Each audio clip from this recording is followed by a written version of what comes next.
This is Big Tasty Sports. Week 7 is nearly in the books as I'm recording this. Still have the Monday night game between the Chicago Bears and the New England Patriots, where I'm relatively sure the Bears will pick up another loss, though I'm not sure by how much, which is why I have not bet that game straight up. But we're not here to talk about single games. In this video, we're here to talk about some futures. I have to say that this is something I've really felt drawn to. And I liken it a little bit to stock trading in this sense. I've played around with different kinds of stock trades, and I'm absolutely an amateur. Don't get me wrong. I know enough to make some trouble when it comes to stock trading, so not very much. But initially, I was trying to do really short-term trades, do the day trading thing, and I wasn't very successful at it. And since then, I've backed off. And now I'm looking at trades that I expect to be somewhere between a few days and a few weeks. And that's been a lot better for me. For some reason, I'm just able to process it, see trends better. Maybe it's because I can't react quickly enough. I'm certainly open to the possibility that that's just a deficiency of mine that I'm not very good at. But I've been making money since I made that switch. Now, I'm not going to give up on betting individual games by any means. But when I think about the futures market, it does give you the opportunity to step back, look at the big picture. I think it's some more pieces of input that maybe aren't always taken account of into the line. I mean, the lines, I'm sure, are sharp. As with everything else, I have definitely learned you respect the market. Knows if your line is very different than the market, then you better be able to figure out why. Because most of the time, the market's going to know more than you do. The bookmakers are going to know more than you do. But in futures, I feel like there are some more possibilities to figure out why lines are different. So I've made quite a few futures bets. I actually didn't count before this video. I'd say 30 or 35, somewhere in that range. And I was going through today just speculating on which ones were likely to hit and which ones were likely not to. And right now I'm feeling like I'll probably be up 15 to 20 units, somewhere in that range. Though obviously things can change week to week. So it could be better, it could be worse, but just from where we sit today. So it's an area where I feel more confident. I would say sometimes I feel confident in the individual game picks, but I'm feeling more confident about these futures. So with that said, we're going to dive into some futures bets here. And this video is basically going to be two parts. And so I would just say, listen and see if you want to watch the whole thing or skip ahead. I'll drop it in the video description. First thing I'm going to do is walk you through what I do with futures and how I come to the things that I come to, how I look at the futures and determine which bets are good and which ones are not in my estimation. I'm going to walk through the NFC and the AFC with what I'm seeing right now. And then at the end, I'm going to share 5 futures bets that I made this week. Oh, actually, 6 futures bets I made this week and another 5 that I have seriously considered that I have not made yet. I'm not sure if I will or not. So if all you want is the bets, check the show description. I will drop in the timestamp for when I get to that. But if you're interested in a little bit more of what you might want to be looking at with futures bets, then hang in there with me and we will talk about that. All right. So first thing I want to do is, if you're still with me here on this, is I'm going to show you the spreadsheet that I work off of on a week-to-week basis with futures. This isn't the whole sheet, but this is a screenshot of what some of it looks like. And I know it's kind of small, but you can squint or put your eyes close to the screen, whatever works for you. So you can see I have every team, and then the darker colors are games that are done. So those are wins and losses that have actually happened. From there on, I have 3 different colors. I have green, red, and yellow. Green are games that I expect the teams to win. Yellow are games that I think are a toss-up. Somewhere, I would say not necessarily 50-50, but maybe 60-40, either way. So I think that the team in question has a real opportunity to win. Every week, every team has a chance to win. I mean, Carolina, Tampa Bay, Washington, Green Bay. We have certainly plenty of examples of this. But just saying those are long shots. I think if you play those games 10 times, the underdog is winning maybe 2 of them. So yellow is games that I would say are within that 60-40 range or better. And then red are games that are beyond that, where I expect a team to lose. Now, you could just go through this really quick and mark the games, I think this is this way, this is this way. But one of the things that I do is I go and look at team strengths and weaknesses, injuries, all those kind of things. How long are those injuries going to last? What does that mean for different games? And have that in mind for each of the games, so that I'm trying to make educated decisions based not just on, this team is better than this one, but this team matches up well, or this team doesn't match up well. Is it home or away? Do they play well as it starts to get colder if a game is outside? So those are things that I think if you want to do futures well, and again, I'm not saying that I'm an expert or something. This is the first year that I've gone this deep into it, but it just is an area where I feel more confident. And so if you want to do it well, I think you have to go deep enough to take all that stuff into consideration. You can't just go off in your head, this team's good, this team's not good.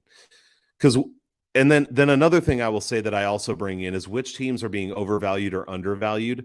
So there's always a strong reaction week to week, one way or another. And I can be susceptible to that for sure, where a team looks good or a team looks bad, and all of a sudden our view of them is drastically altered. One team where I made that mistake earlier in the season, I will say, is I was really high on the Chargers coming into the season. And then let me see on here which one it was. I think it was after they lost to Jacksonville. Yeah, that game where they just got stomped. I definitely overreacted, and I drastically reduced my expected win total for them. And I took it way too far, and I've had to come back and readjust. I think the Chargers are just an okay NFL team, and okay NFL teams win some games that you think they'll lose, and they lose some games you think they'll win. And so I've tried to be more careful about that as the season has gone on. The last thing I'll say about this chart before I move on is I do also go back through every week, and I try, if I'm changing every single game, I'm like, okay, something's wrong here, because there shouldn't be that much fluctuation from one week to another. But I am reconsidering every single one of these games every week based on what we've learned about different teams, injuries that have come up, all that kind of stuff. So this can change some from week to week. Obviously, as we get deeper into the season, I expect it to change less and less, and that has been the case. So that's the sheet that I'm working off of. I will say, if you're interested, I mean, I'm still contemplating, like giving away all the access to that. But I think if you want to be able to see it or something, I'm happy to share that. I'm not trying to hide where I'm at. And honestly, you could look through it and say, I disagree with you in these places. I agree with you in these places. That would probably be a helpful exercise for you if this is something that you pay attention to. So feel free to DM me at NBA Attack. It's there in the corner if you're listening to the podcast, NBA TTACK, and I can get you that one way or another. So out of that, then I want to first talk about what I'm seeing for the NFC. And if you're on the podcast, hopefully you can pick this up just by listening. If you want to go back and watch the video on YouTube, I do have some images up here to show you where I'm at in the different conferences. So I need to explain that, just for example, in the East, I have Philadelphia 16-1. And then in parentheses, I have 15/17. So the record is what I'm projecting, what I think their record is likely to be. And then in parentheses is what I have as their floor for wins and their ceiling for wins. So in other words, I'm saying I think Philadelphia will go 16-1. I think they'll win at least 15, and I think they could win all 17. That's basically what I'm saying. Before I walk through these standings, 2 things that I will say about that. One is I understand that I am far from infallible. So even though I have Philadelphia winning 15-17 games, I still want to give myself a little bit of wiggle room. So maybe they drop 1 or 2 that they shouldn't. So could they drop all the way down to 13 wins? Yeah, I think they could drop all the way down to 13 wins. There's injuries that can come into this. We're talking about futures, and people get hurt in the NFL. So if Jalen Hurts gets hurt, what does that do to my projected win total for the team? Well, obviously it brings it down, but we could say that about any team. It is something I want to have in mind. And then I also am paying attention. Let me just give you an example with the East and the North. So Philadelphia, I have 15 to 17 wins. That's not a lot of variance. It's one game either way off of that 16. In the North, I have Minnesota projected for 12-5, but I have their range as 10 to 15 wins. So this is more variance. It's 2 down and 3 up compared to 1 either way for Philadelphia. So as I'm identifying future bets I want to make, I want to find things that have good clearance, wiggle room over whatever the bet is. And then I also want to find things where there's not too much variance. In other words, based on these numbers, I would rather bet Philadelphia over, let's say, 13.5 wins than I would Minnesota even over 10.5, because I have Philadelphia projected. I mean, nothing's a lock, but almost certainly to go over 13.5, where Minnesota 10 is in their range of outcomes that I have as an expectation. And so I would be more likely to place a bet on the Eagles. Hopefully all of that makes sense. Please do drop comments, ask questions, whatever it is, if you're interested in this, which I know is a smaller subset of people who are interested in going this deep. But if you're interested in it, hopefully it's helpful. Okay, so what I have here is I have Philadelphia 16-1. I already said this, 15 to 17 wins. Dallas second at 12-5. New York Giants 11-6. Washington 4-13. The biggest variance here is on Dallas, which I have anywhere from 11 to 15 wins. The biggest thing for me with Dallas is that I don't know how much we can trust their offense yet. They have not looked good with Dak. It doesn't mean that they won't or that they can't, but until we see a little bit of an uptick, I think we have to be a little bit skeptical about how good that offense is. However, the defense has been good. So for me, I like Philadelphia to win this division quite a bit. I mean, a lot. I like Dallas to come in second, though I think that New York is certainly in play, especially if Dallas trips up and struggles to score. And then Washington, I see as out of it at this point. They had the nice win over Green Bay, but I still don't think that's a good team. In the North, I have Minnesota at 12-5, Green Bay in second at 8-9. Detroit 6-11, Chicago 3-14. The question here would be, can Green Bay come back? And trust me, as a Vikings fan, I am always wary of Green Bay being able to come back. I don't ever trust that Minnesota has anything locked up. In addition to that, Minnesota's defense has not been very good. So I don't think Minnesota is some kind of infallible team.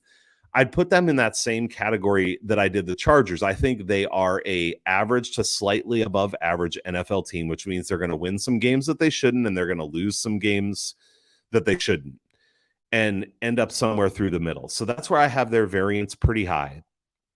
But I've started, and you'll see this later in my bets, I have started to feel more confident in Minnesota winning this division, and the reason is that I have their floor of wins at 10. And I shaded them toward that floor where I have the ceiling at 15. I definitely don't think they're getting there. Green Bay, I have their ceiling for wins at 9, and I shaded them toward that ceiling. I have their floor at 5, but I made them 8 and 9 still. So I'm shading them toward their ceiling and Minnesota toward their floor. And Minnesota's floor is higher than Green Bay's ceiling, the way I have it projected. So for me, just to point out, that is a spot where anything including Minnesota to win the division becomes a good bet. Because not only do I have them projected to win, but I have their floor above Green Bay's ceiling.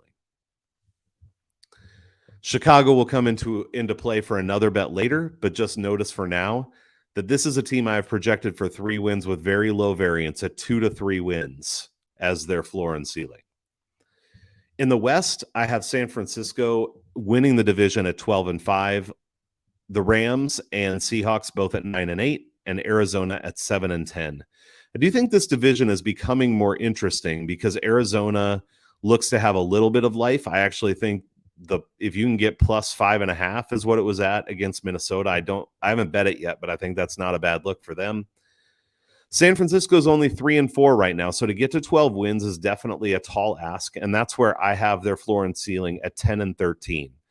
I do think 10 or 13 wins. I think this is a really good team. I think they're solid on both sides of the ball. They get Christian McCaffrey now. Getting Trent Williams back, if he can get healthy, is massive. I don't think we can underestimate that. And their defense is getting healthier. So I think this is a team that becomes the second best team in the NFC. Maybe that's not saying a lot, but I think it's true. The Rams' offensive line is decimated, so I have to downgrade them for that. Seattle's defense is iffy, though getting stronger. I mean, Seattle I had at 6 wins just a couple weeks ago, so I am definitely adjusting on them. And I have the floor for the Rams at 5 wins, the ceiling at 11. I have Seattle's ceiling at 12 and their floor at 8. So even though I have LA second right now, that's sort of just a knee-jerk thing because it's the Rams over the Seahawks. But my projections would say Seattle should actually go in second and the Rams in third. Finally, in the South, have Tampa Bay at 10-7, Atlanta also at 10-7, New Orleans 6-11, and Carolina 3-14. The interesting thing here is who wins this division. Talked about this with Yanni yesterday. I've talked with D and different people about this. Tampa Bay has the higher talent level. Their offense absolutely has the ability to be more explosive. Their defense should be more solid. But this isn't what we've seen so far, and I think the offensive line does have some problems. And I think until we start to see it, I don't want to give them too much credit. And so I have Tampa Bay's wins. This is high variance for both teams, so this is a tough one. But floor of 6, ceiling of 11. Atlanta, I have floor of 8, ceiling of 12. So actually, in terms of the variance, I have Atlanta better. Now, in this rating, I still have Atlanta second, and it's because I can't let go of the fact that Tampa Bay has the talent to be the better team here. But this division, to me, has become competitive. I saw a tweet today that puts New Orleans as competitive for this division still as well. Yeah, they could get healthier, I suppose, and as I said earlier, they could surpass what I have here, but I have their win ceiling at 8, where I have Atlanta's floor at 8. So personally, I don't like New Orleans in this division. So if you look over on the left, I have my playoff projections. Philadelphia, number 1 seed, getting the bye. San Francisco at 2, Minnesota 3, Tampa Bay 4. Though again, that in Atlanta feels like a toss-up to me. Dallas at 5, the Giants at 6, and Atlanta at number 7. And then in the mix, I have the Rams, Seahawks, and Packers still having an opportunity to push their way up into that 7th spot. All right, that's the NFC. From there, let's go to the AFC. Here in the East, I have it as a runaway. Probably no shocker. Buffalo, I have them projected for 15-2 with very low variance. Floor of 14 wins and a ceiling of 16. I think this team is a juggernaut. They may not lose again. If they do, I just don't think it's more than one more time. After them, I have Miami at 11-6, though what we saw last night against Pittsburgh, to me, is a little bit concerning that Miami can only go out there at home and put up 16 points. This offense should be better than that, and I think they can be, but that game is a little bit concerning. I have their floor at 9 wins and ceiling at 12, so I don't think any team in this division. I have New England's win ceiling at 12 also. I don't think any team in this division is touching Buffalo. And I have New England and the Jets both at 9-8, but New England with a wider variance. New England, I just think this is a team, go look at their schedule. They're going to be in pretty much every game, but I don't think they're a huge favorite in hardly any game either. So floor of 6, ceiling of 12. Jets floor of 7, ceiling of 9. So that's the order that I have there. In the North, I still like Baltimore to win this division. I know that they've been iffy. I know they've been giving away games. I heard some crazy stat that they've still only been trailing for 4 or 5 minutes. Maybe I'm off on that number, but it was some ridiculously small number that they've still been trailing. Their defense looked better this past week. I do have a futures bet on them over 10.5 wins, so I would like to see that come through. But I have them at 12-5 with very low variance. I have 12 as the floor and 13 as the ceiling for wins. Because of how they've given games away, I shade them toward that's floor. The Bengals certainly look better in the last 3 halves that they've played. I have them projected to be 10-7 with a floor of 9 and a ceiling of 12. So if they hit that ceiling, I'm basically saying I see them as possibly neck and neck for the division. I do have a futures bet at plus 350 on Cincinnati to win the division. So I feel okay about it at that number because I do think they're in it, even though I would give the edge to Baltimore. And then Cleveland and Pittsburgh, I have both of them out of it. Cleveland at 6-11 and Pittsburgh at 5-12. Though Pittsburgh, I have their floor for wins at 2 and their ceiling at 6. So I'm kind of giving them the benefit of the doubt. I could see them easily at 4 wins or even 3. In the West, Kansas City, runaway winner here as well. 14-3 is my projection with low variance, floor of 13, ceiling of 15. After them, I think there's a dogfight between the Chargers and the Raiders. I have them both projected to be 9-8. Both of them with a ceiling at 11 wins, floor for the Chargers at 6, and for the Raiders at 7. The Raiders have a 4-game stretch here that's going to tell a lot because I think all 4 of their next games are winnable, and they need to go out and win those games if they want to make the playoffs. Denver's done. 5-12 is my projection, floor of 3, ceiling of 7. So even if they hit their ceiling, I don't see them even being in the mix for the playoffs. And then finally, in the South, I did not update the South, obviously, on this sheet. So I'm going to have to just talk through it. Nobody wants to talk about the AFC South. I left it as the NFC South if you're listening on the podcast, my bad. But I have Tennessee at 9-8, floor of 7, ceiling of 11. Indianapolis 6-10-1, Jacksonville 6-11, Houston 2-14-1. The news here would be the only projection that I have of a team that could beat Tennessee would be Jacksonville because I have their ceiling at 8 wins and Tennessee's floor at 7. So Tennessee has a tiebreaker over Indianapolis, so because I do have Indy's ceiling as 7, but I just don't think Jacksonville gets there. So I think Tennessee will win this division at this point, and it'll be a fight for second, but it won't matter because I don't see either of those teams making the playoffs. Playoff picture for me in the AFC, Buffalo number 1, Kansas City number 2, Baltimore number 3, Tennessee number 4, Miami 5, Cincinnati 6. I could see those teams flip-flopping the 5 and 6 spots. And then number 7, I have as a toss-up between 4 teams, the Patriots, the Jets, the Chargers, and the Raiders. I think that could be a very interesting sprint for the 7th playoff spot. Right now, I kind of like the Raiders actually to make it. I know they sucked to start the season, but even those losses were close. So I think they have the talent to do it. Whether or not they can pull it off, we'll see. But that 7th spot could get interesting. All right. That's going to be it for walking through how I'm looking at all of these futures. Again, if you have questions, leave them in the comments, hit me up on Twitter, whatever it is, and I'd be happy to talk through any of that. Let's get on to the bets. I placed 3 division winner bets today. First up, the Tennessee Titans, -110, and I did it for 2 units. As I just talked through, the only threat that I see here is Jacksonville going on a run. I think they do have a talent on the Jaguars, but I still think they're young. The coaching's okay. I think the coaching is good in Tennessee. They have a lot of veteran presence on that team. They're just solid. I don't think they're great by any means, but they're solid. So I think they can win this division even if they go 8-9. And I have them projected at 9-8. So to me, I have a couple games of clearance here. At -110, I liked that. So that was my first division winner. Second one, Atlanta Falcons +400. I just did half a unit here. So this is to win 2 units. And for me, this is a numbers thing. I still think Tampa Bay wins this division. But I don't think it's a lock by any means. I think Atlanta is in the running. There's a little bit of dark horse for the Saints maybe. But I already have a bet on the Saints to win the division when I thought they were going to be far better than they've proven to be. So I'm going to leave that one alone, even though the number is bigger. If you think they've got a shot, go look that number up because now would be the time to bet it if you want to do it before any team gets on a little bit of a run.